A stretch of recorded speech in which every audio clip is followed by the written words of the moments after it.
intelligence. The Lord. Ashraya, those who are under the shelter of. Translation, please can you responsibly repeat? This is the divinity of the personality of God. He is not affected by the qualities of material nature. Even though he is in contact with them. Similarly, the devotees who have taken shelter of the Lord do not become influenced by the material qualities.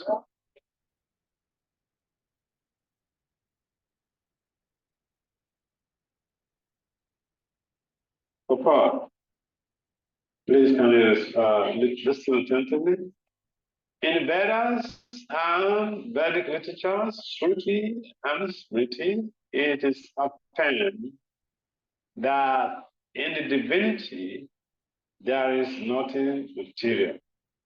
It is transcendental, Nigu, the supreme cognizant. Hari, or the personality of God, is the supreme transcendental person, situated beyond the range of material affection. These statements are also confirmed even by Acharya Shankara. One may argue that his relation with the goddesses of fortune may be transcendental. But what about his relation with the Yadu dynasty, being born in that family, or is killing the non-believers like Jarasandha and other asuras directly in contact with the modes of material nature? The answer is that the divinity of the personality of Godhead is never in contact with the qualities of material nature in any circumstances. Actually, he is in contact with such qualities because he is the ultimate source of everything. Yet he is above the actions of such qualities. He is known, therefore, as Yogeshwara, or the master of mystic power, or in other words, the all-powerful. Even his learned devotees are not affected by the influence of the material world.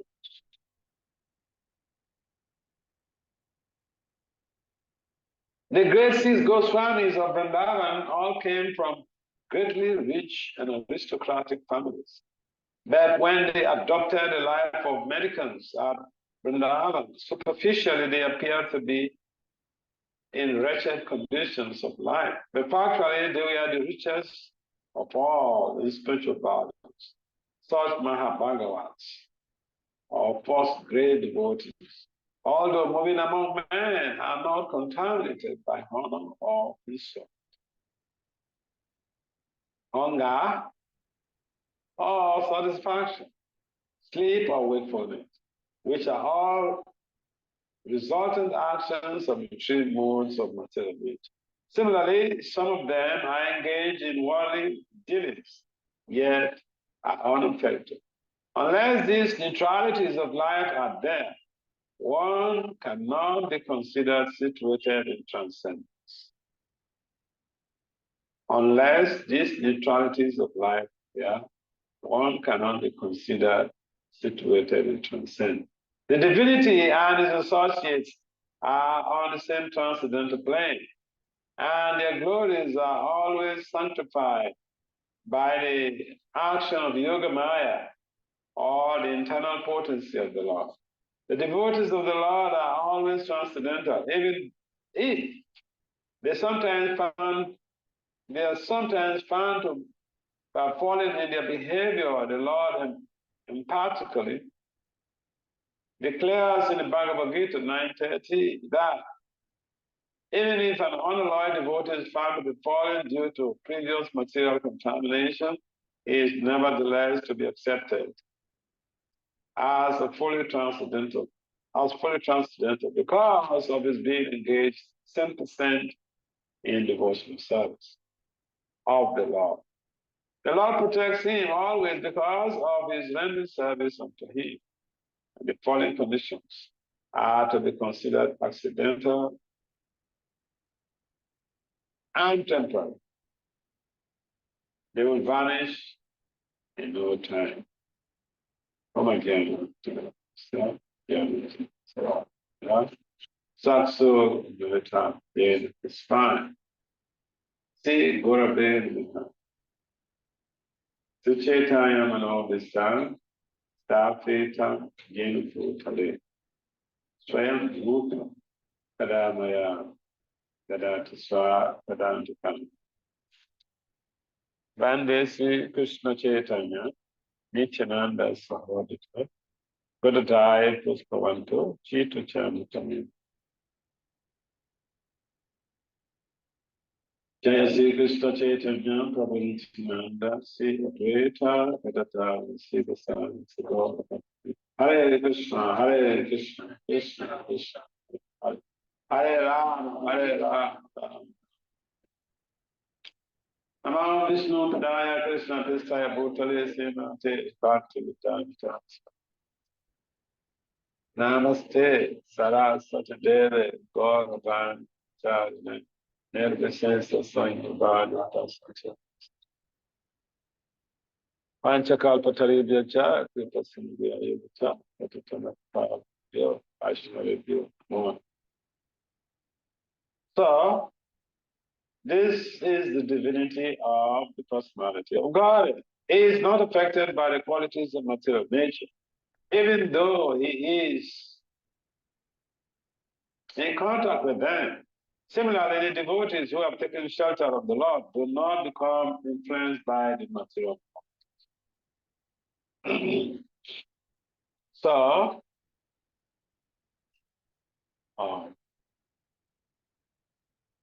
the spider, you know the spider? Spider, you know the spider. You know spider? Spider. Spider, that insect that creates, no, is that the one? The one that makes webs. Huh? Is that is the name, right? It makes webs and insects fly in and then they get entangled. He created the web. He doesn't get entangled. He is in contact with the web. The web is coming from him. But he doesn't get entangled in the web. Spider, a product of material nature, has that type of power. The spider is more powerful than even human beings. Human beings create atomic bomb. They can't say, I'm not going to be affected by the atomic bomb if it's detonated here. The spider created his atomic bomb, detonates it himself. And other insects, they become entangled. He's aloof. He's there to eat them up. So that gives us some insight about this whole text that, people may wonder, like Prabhupada makes some relevant question there, posing a relevant question. Yeah, we may say, Krishna, his relationship with the goddesses of fortune is transcendental. But what about his killing of Jarasandha and other demons?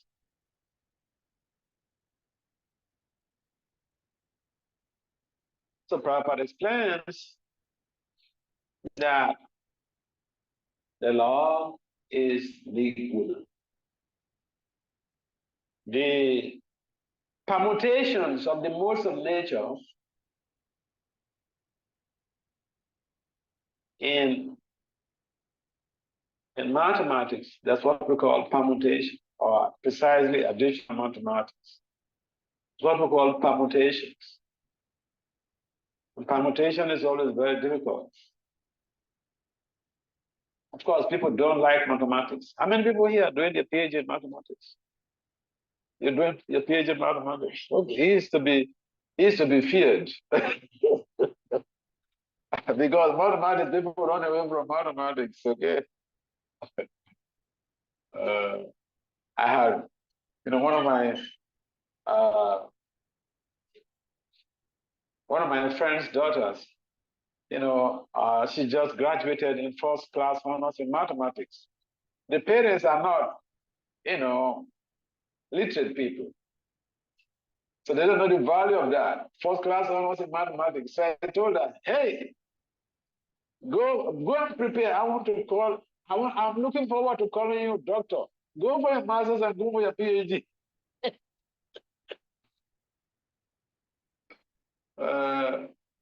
So someone who study mathematics, they know what is permutation. It's very difficult. And the qualities of life are due to the permutations of the three modes of material nature. Like here, the mode of material, the mode of goodness, permutation of the mode of goodness, mode of passion and ignorance produce a particular result. Permutation of the mode of passion and ignorance produce a particular result. A combination or admixture of, and these things are explained vividly in the 11th canto of the Śrīmad-Bhāgavatam by Krishna himself. So the Lord is Nirguna, is not affected by these different permutations which bring about the different qualities of life, qualities of material life. When we find people who are apparently very good and they get involved in abominable activities, that is due to the permutations of the three gunas. They may be operating on the level, on the platform of the mode of goodness.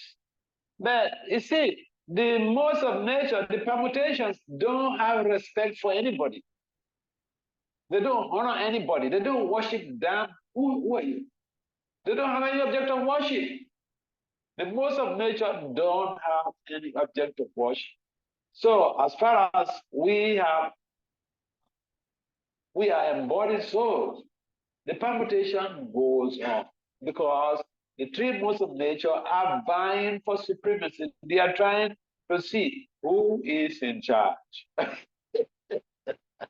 Like politicians, okay? They're struggling. So this is how the whole world is operating, by the permutations of the three gunas. But because Lord Krishna is Nirguna, is all cognizance, is beyond the gunas.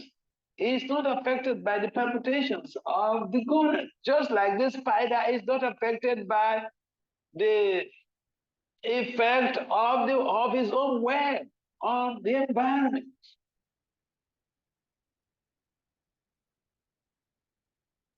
So the conditioned soul is different from the Lord, and the pure soul, they operate on the same plane with the Lord.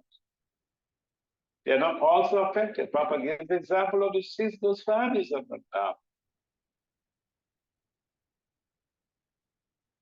Or another good example is Divyamangal Thakur.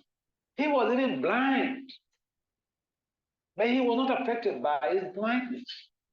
Krishna will come with milk to serve him.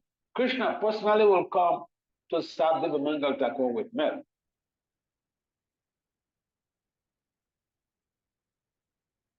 And Divyamangal, he knows that this is Krishna. So one day he tried to catch hold of his hand, and Krishna disappeared.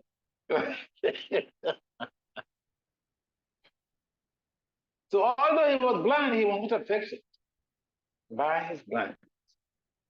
If we are blind, we cannot function. We just be lamenting and cursing God, cursing Krishna. Hey Krishna, what is this? I've been serving you all this number of years, all these decades. You made me blind. What is this? Are you really God?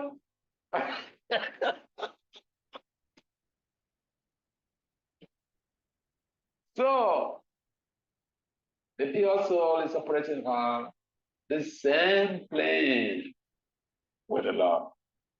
They are not affected. They may be in sickly body. Look at the case of Japataka Swami. I had dengue and I couldn't function. In fact, in Vrindavan, I almost gave up the ghost.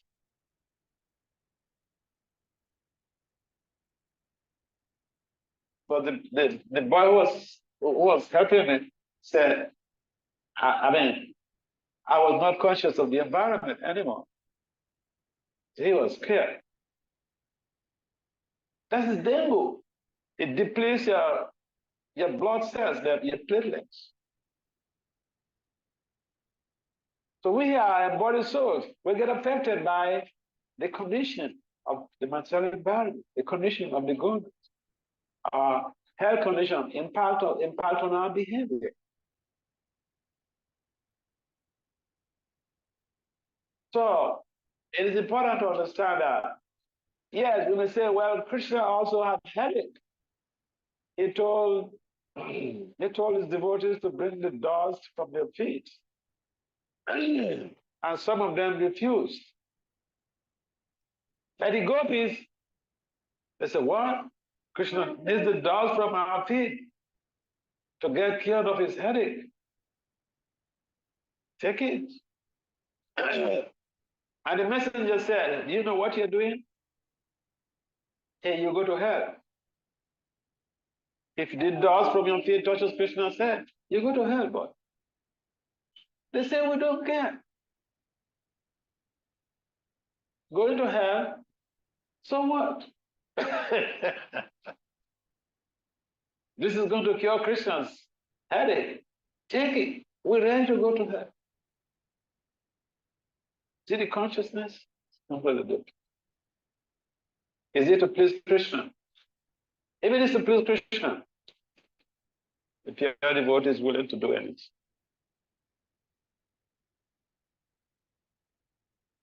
I mean, somebody, responsible guy, in Delhi.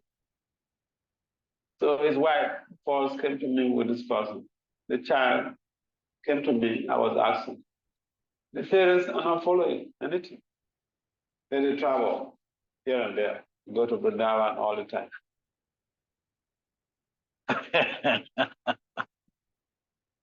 I was just meeting the boy, small boy, 13 years or 12 years or so. He comes to the temple all the time. So imagine a situation where just a small boy, my concern was, so he has a good desire to be involved, to practice devotional life. But here is a big obstacle, the parents. And the father is a reputed lawyer, high court lawyer.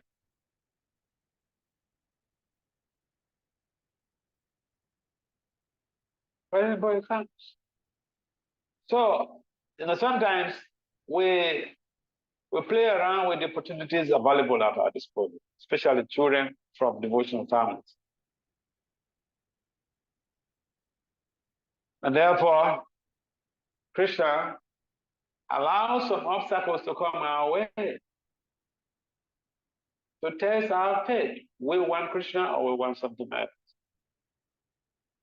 But the boy is persistent. He comes. So somehow or the other, I met with his parents. In fact, his father took me to the airport. So the wife was asking me, when we got to the airport, what's your instruction for us?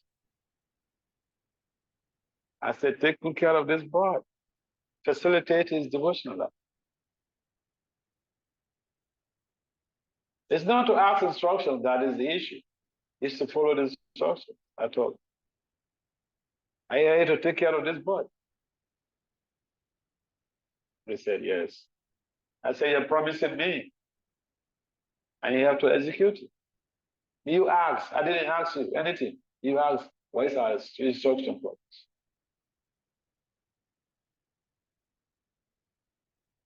So there are so many souls who are having different challenges on the planet. And the challenges are different. But we should not be unduly influenced by the challenges, by the external challenges. The Prabhupada gives the example of the Śrīmad-Bhāgavatam family. They come from very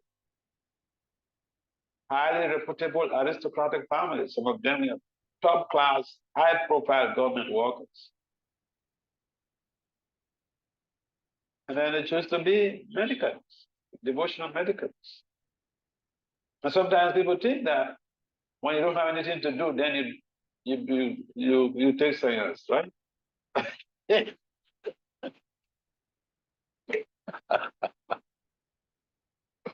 I mean, it's like my Assam friend who told me that when he told his professor about me, and then he said, "Come on, why is he destroying his career? Leaving his family with a PhD. What is this?" It's a, so people don't know the ultimate goal of human life, and they are also unaware of the objective criteria for achieving that goal. So that we have our own petty goals, small goals. So what is the ultimate goal of life? People don't know. That the pure souls, they understand the ultimate goal of life. The six Goswamis, for instance, they understand the goal of life. And they took shelter of Krishna. They took shelter of Krishna. What is that? Water. What happened? What? Huh? Take water. All right. So, these Goswamis are very prominent in our discipline succession. Even in the conference in Delhi, there's a philosophy of Vaishnava Vedanta conference. And these devotees who organized that program, they did a lot of work, and people came from, different backgrounds. I saw so many young doctors, so many young doctors from other traditions. So many of them. Anybody, they came to me and we are talking. I asked, where are you from? What is your status? Dr. Such, Dr. Such, Professor Such, Professor Such. They're young boys in their 30s. Yeah. So,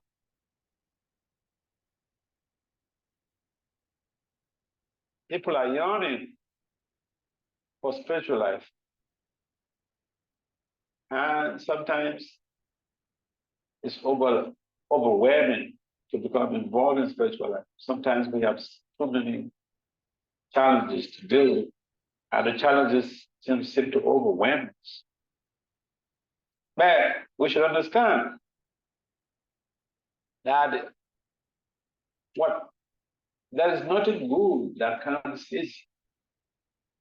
There is nothing good in this world that comes easy. Even for those, meet all these devotees who have done their PhD or who are doing their PhD, it's very challenging. But by the time they finish, they become like the devatas on the planet.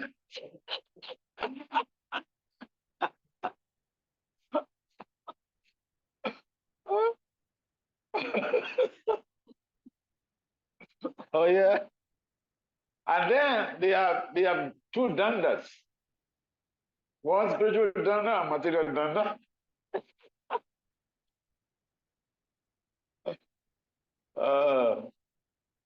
So, and I saw also some of these spiritual leaders from other traditions, from other sampradayas.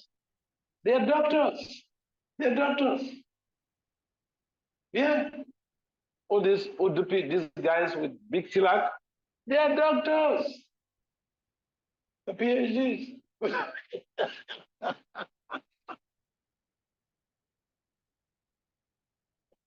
Oh yeah. So Krishna cannot be underestimated. And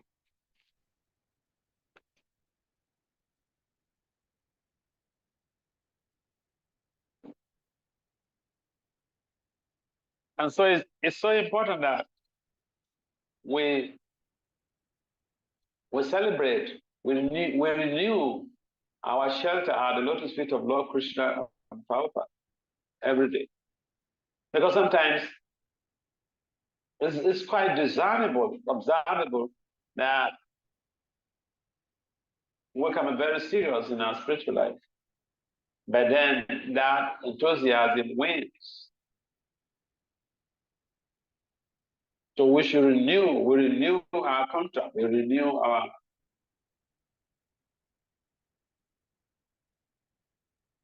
our enthusiasm on every day by exercising some will to be able to associate with Prabhupada through his books, through his lectures. Come for the programs, have devotees association. In this way, it seems like just a joke, coming and dancing and singing and all this stuff, sitting down and listening to classes. It looks like, a joke, but the purification is going on. Nastra prayesu abhadresu nityam bhagavati. So, feel encouraged, feel motivated to prosecute this part of devotional life so that we can also come to the level where we are indifferent to the challenges, to the environmental and it's a good time. So that we can become indifferent to the challenges posed by the external environment on our spiritual path. Any comments or questions? This is divinity of the personality of God, and he is not affected by the qualities of material nature, even though he is in contact with them. Similarly, devotees who have taken shelter of the Lord do not become influenced by material qualities. Yeah, the other day, I was listening to, what is the name of this devotee who helped in the Gopi, is it Gopi Parandana? Huh? Yeah. He wasn't Govardhan. It left his body.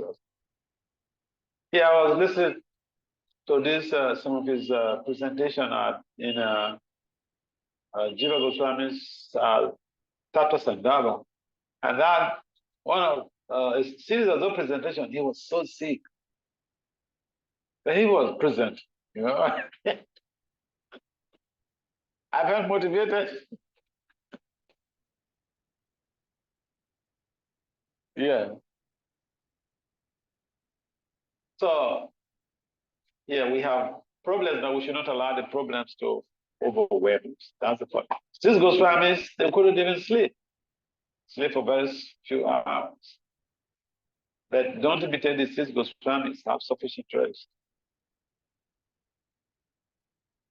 Yes, any comments or questions?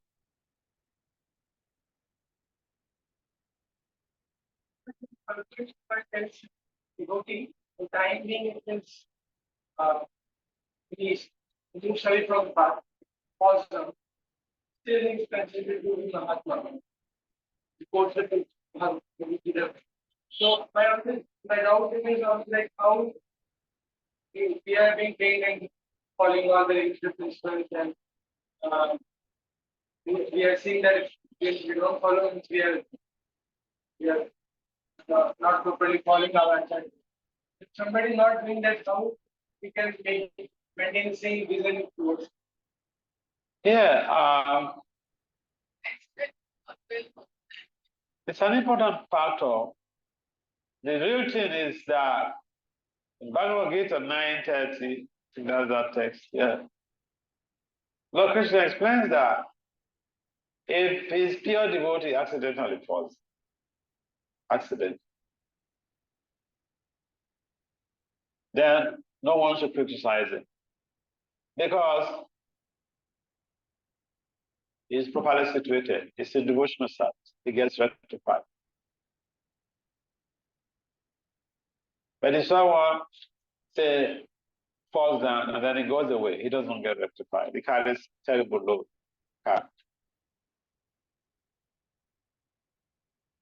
So the situation, the consideration is that of willfully. I mean, it's like in the legal system. If it's proven you killed somebody and it's proven that you planned it, it's called murder. Maximum penalty. Some countries, death penalty. But if the prosecution is not able to prove that it was willfully executed, it was planned,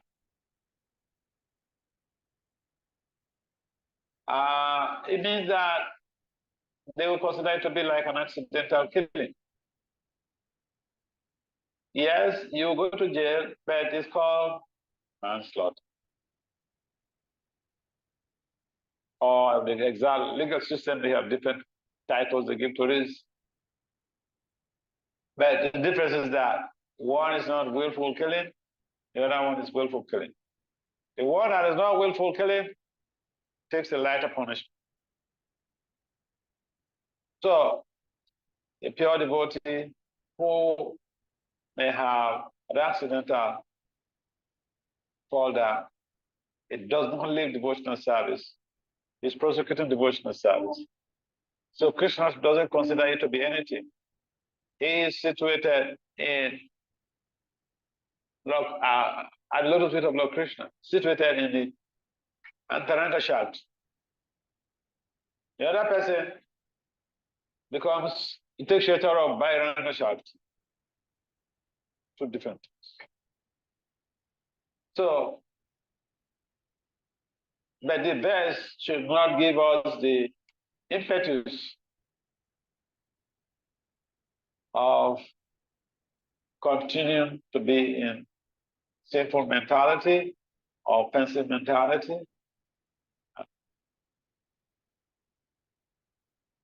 We should have self-sympathy, self-compassion on ourselves, and try to utilize this lifetime.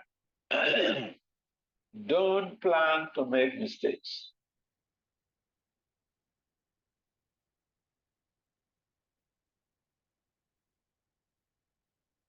We should not use. You see, if I don't want to do anything, okay. If I don't want to do anything, I can give you a good reason, and you will sympathize with me.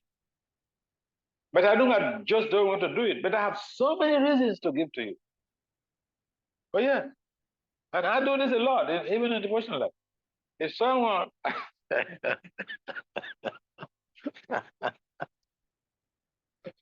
oh yeah, because I don't know how to quarrel with people. Okay, so I can present my point in a very sympathetic, logical way. For instance, if I didn't feel like coming to your temple, I can give you a very good reason. Okay?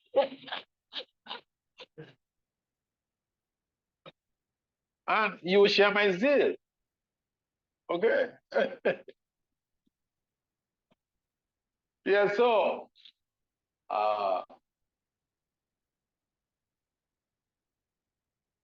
if we don't want to follow anything in the scriptures, we have several reasons. We can always get a reason not to do that from another section of the scriptures. Because the Vedic liturgy is so broad. You want to eat meat? There is There are some part of the Vedic literature that, gives you the motivation, the zeal. And you can say, is there any Vedic literature? Is there any Vedas? Yeah, so we have to look at what is ideal in devotional service, what is recommended by the acharyas. And in that way, we prosecute the culture of devotion based on sadhu sastra. There may be difficulties, but we should not give in to difficulties. If we get overwhelmed by difficulties, we should not run away from devotional service. We should not jump off the airplane.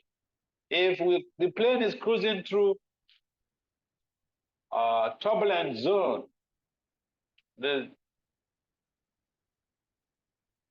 pilot does not say, hey, it's very difficult, jump off the airplane. He says, buckle up your seatbelts. In other words, take proper shelter. So that's our position.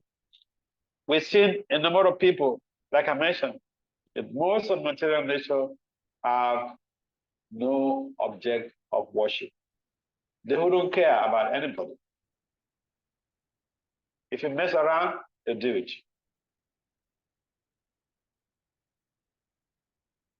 And you cannot blame it on Krishna.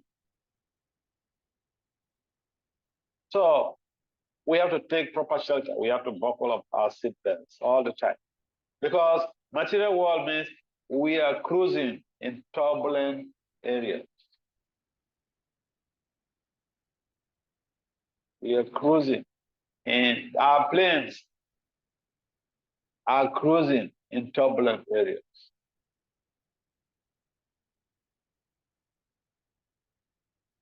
So it is important for us to understand that we are in devotional life, and devotional life is governed by Antaranga Shakti.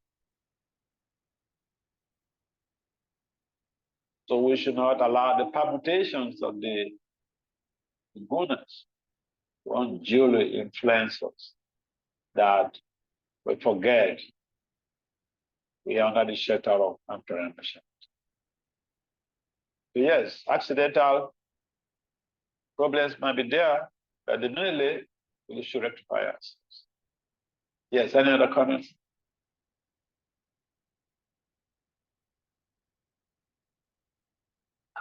I was living in Delhi, and my friend asked me, so Maharaj, so you coming back in October?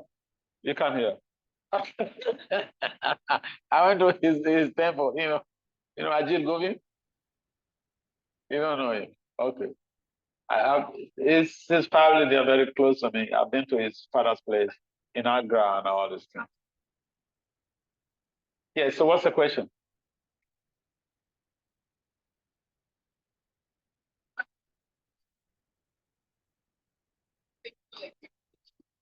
So my question is that, okay, living with the devotee atmosphere, trying to practice bhakti, and how that person repeatedly get engaged in sinful activity without any sense of guilt. But is just part like pretending to be a devotee, because the atmosphere is provided Krishna consciousness. But the person is not taking, and person secretly engaged in sinful activities repeatedly without any guilt. Yeah. In some cases, we'll find that people may be even very serious in devotional life, and they run into difficulties. Now, the Bhagavatam mentions that as far as we are living in this material environment, this material atmosphere, yes, our temples, devotional activities are purely transcendental. But our consciousness is not always transcendental. Our consciousness is always not transcendental. We get influenced by the endogenous factors. Now, the gunas are endogenous and exogenous. They act from within and from without. So it's very difficult. It's very difficult. I mean, it's like an enemy that operates from outside and from within. If a robber is coming to break into your house, you're in the house, you can carry a gun. I like guns. You can carry a gun and shoot him or her. But if the robber is inside the house, it's very difficult to do. So the gunas, they are like robbers. They operate from outside, they come from outside, and they come from inside. They operate within our systems, and they are also operating exogenous or from without. So it's very difficult to predict the resultant effect of the operational variations of the gunas or the impact of it. So yes, devotional environment is supposed to give us shelter, but our mind and our senses, they drive us crazy. So take for instance, you're sitting down listening, sitting down in a class, and your mind, went to Delhi. For a long time, maybe for 5 minutes, your mind is in Delhi. Yes, you're sitting in a devotional environment, sitting in a class. And therefore, proper shelter of Lord Krishna, proper shelter of the sadhus, proper shelter of the spiritual master is so imperative. Our devotional life is based on mercy. Success in devotional life is based on mercy. When you're in the mercy of the devotees around, you're in the mercy of the spiritual master, you're in the mercy of Gauranga, Jagannath Baladev. And in as much as we strictly follow and not willfully engage or allow our minds to wander and engage in sinful activities, we'll be protected. And once we give into the wicked intentions of the mind, comes the problem. So yes, environment is very much favorable winds.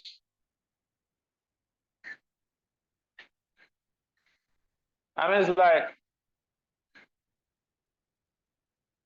one may even be living in the temple and he goes or she goes for sinful activity.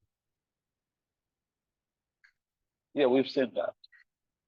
I've seen some people who look very austere. They don't eat.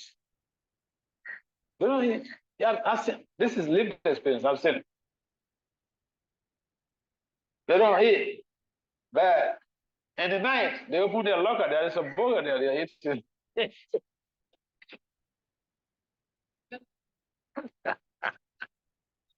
There's some food in their lockers, But they demonstrate to the devotees that they perform some austerity. I've seen that. This is not Purana, okay?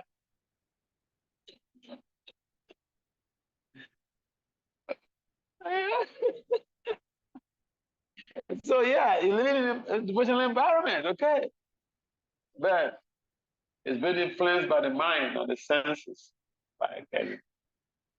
So that's why I mentioned that the success in devotional life is based on mercy of the devotees, mercy of Krishna, and mercy of spiritual master. Mercy of the sadhus, Guru and spiritual help. If devotional life is easy, we should not make it complicated. By serving the devotees, we can become purified. And to serve the devotees, it seems to be the most difficult thing because we're thinking, come on, I'm superior to you, why should I serve you? Yeah. I'm thinking, I have a PhD, why should I serve you? But yeah, to serve the devotees, this is the most difficult thing. That is the test of time.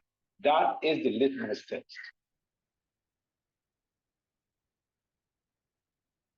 Yeah. And that brings a lot of purification. It sheds impurities of contaminated mind. All right.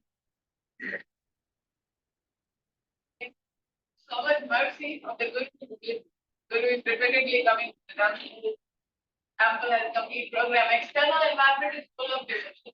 A lot of mercy is there. But how to deal with people, those who are willfully polluting their internal environment, especially through internet, watching pornography, and then acting on the innocent devotees, all spoiling life of other devotees. They are willfully polluting their internal environment. So how to deal with them? Yeah, Krishna will deal with them.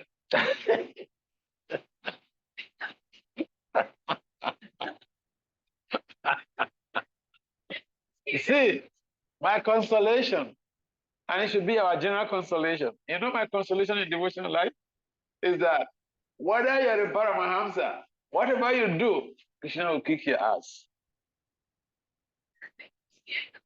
Okay, let's see, it's a matter of time. Yeah, the modern age makes devotional, the modern digitalization and internet system is very good for research. It's not really good for everybody. See, I saw a message from my personal assistant in New York. She has a PhD in law. And so she's complaining. I'm not even responding. She said, I've not heard from you for a long time.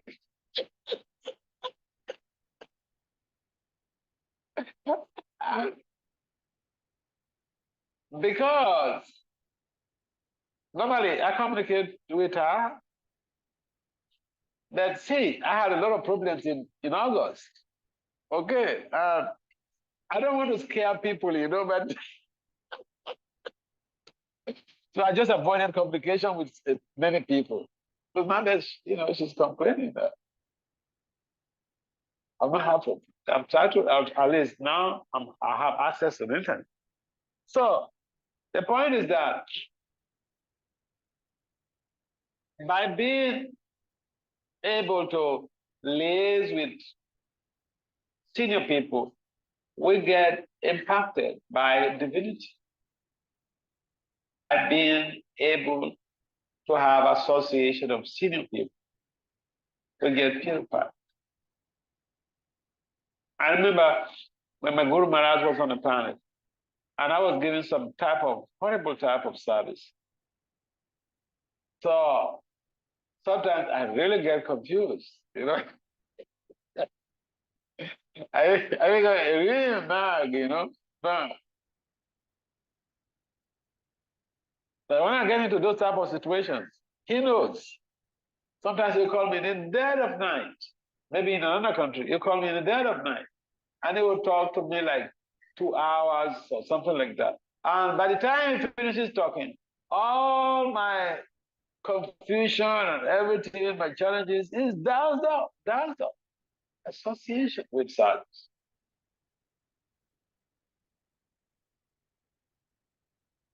Yeah, so we should have association with senior people, sadhus.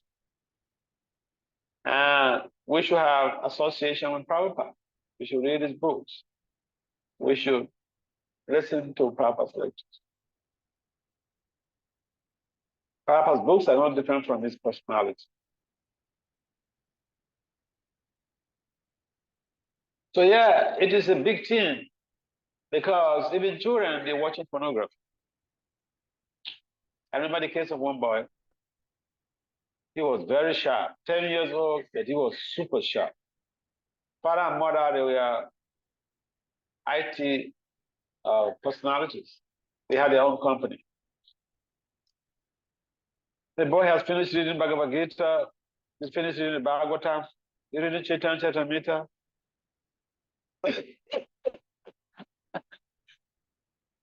And the father became scared. The father became scared. This is from in India here, in Delhi. The father was the one telling me the story. Father became scared. So he stopped him from reading for them. They think the boy is going to be a brahmachari. Yeah, that was his fear. So he stopped him from reading, and he didn't engage him. So the boy started going to watch pornography. So he told me, I said, you spoil your son, you spoil the boy. Because he's an IT guy, so he takes the boy's computer and checks the websites he's been visiting. And that's how he discovered that he didn't watch visiting pornographic sites.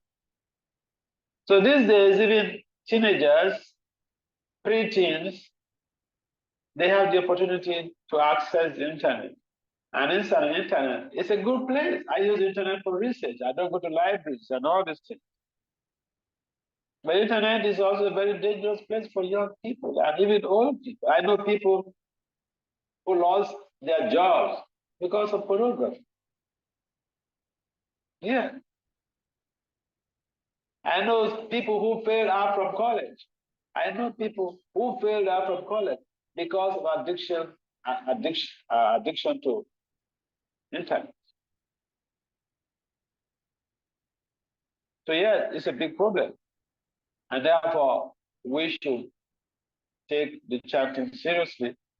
We should be engaged in devotional life, devotional service, so that the mind does not drive us crazy to those dirty things. I mean, it's like a fly. A fly is attracted to stool. Always like a dog. I was watching a series of some program, and these days dogs can also talk. You know that? Oh, dogs can talk. They train dogs now; they can talk. So, but a dog is a dog. So here, the dog owner is talking dogs. They're very smart, very clever. Sometimes they will laugh. It's funny. I first saw that in Europe. But now America, there's so many dogs that have been trained to talk. So this gentleman, he left his dog and went out. So he came. He didn't find the dog, so he went to the bathroom and he saw the dog. He was drinking from the toilet. So he felt very, very offended. Very, very offended because the dog eats the same thing, whatever he eats. But the dog is a dog. He left him behind. He wanted to drink some water. He didn't find water, so he went to the toilet to drink from.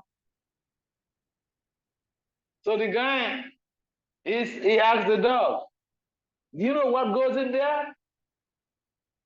You know what the dog said? He said, "Yes." He said, "What?" He said, "Pee and poo." Pee means urine. I don't know whether in India you know that. Pee means urine. Poo means shit, stool.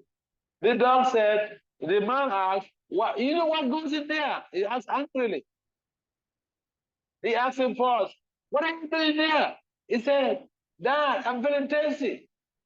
And then he said, "Well, you know what goes in there?" He said, "Yes." He said, "What?" He said, "Pee and Who? Why blame the dog?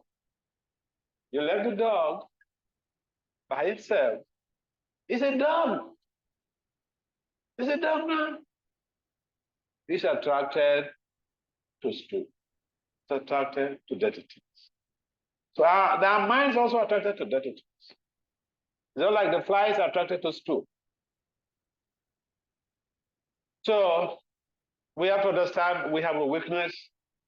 We can be attracted to negative things, things that are not conducive to our devotional life,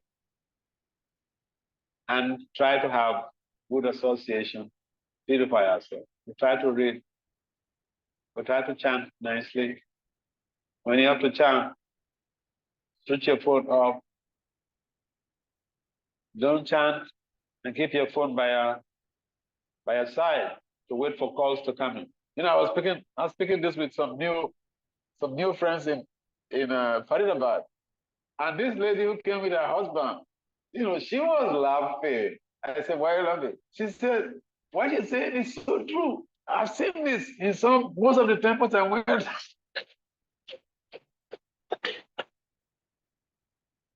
Yeah, she said. Her father's husband came with some people to Mayapur. So he's a retired big government official. He has some of his friends, he came with some of his friends to see the police chief in the whole of that state.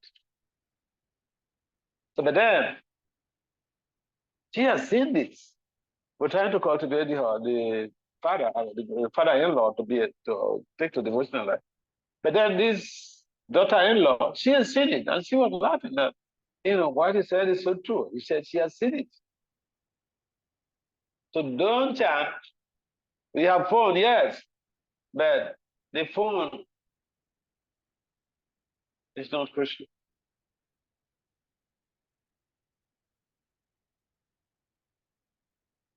The phone is a distraction also sometimes. We have to control ourselves. We should try to control ourselves. Adanta Gopi, Vishatam Tamish. Bhagavatam says, the uncontrolled senses, the uncontrolled mind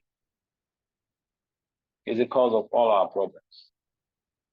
So we have to tame our minds and the senses so that we don't get driven into horrible walks of life. Hare Krishna. Srila Prabhupada ki.